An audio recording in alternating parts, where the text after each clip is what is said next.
Dag julle, is Pieter Warner hier so op Barnard Media en ek is hier saam met Roan Geldnys. Hy gaan vanaand vir ons hier so as 'n guy, Muffle, Shell, op die blaf, local is lekker vir ons 'n bietjie musiek maak.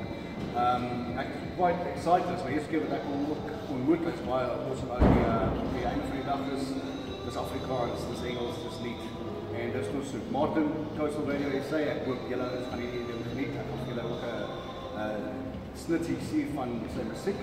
Ek het een of twee van sy goeders gehoor en dit klink nogal baie amazing. En 'n bietjie meer van Roan. Roan, welkom. Hallo. Okay. Roan, ons wil jou vra, vertel 'n bietjie meer van jouself. Lang storie kort, ek het maar later my lewe eens besef ek kan sing, so jy weet maar die karaoke's daar en so aan.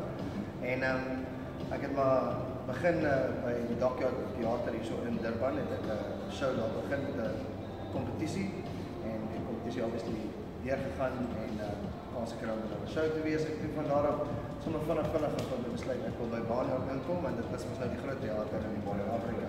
Ja. Daar aangeloop, my visie gedoen en ek gehou van wat ek hoor en sommer vinnig weer geskryf en ek het daarvoor gewerk al vir 9 jaar.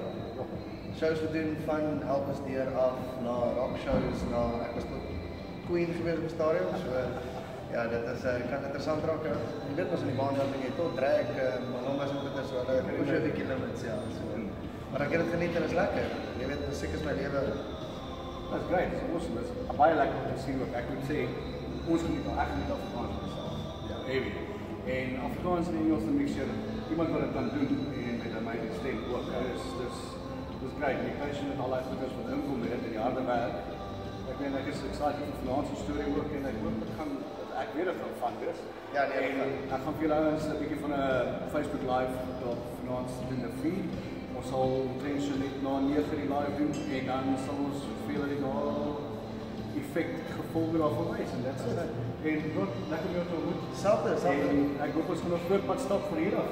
Ja, daar's net een pad vorentoe, né? Lekker. Baie dankie.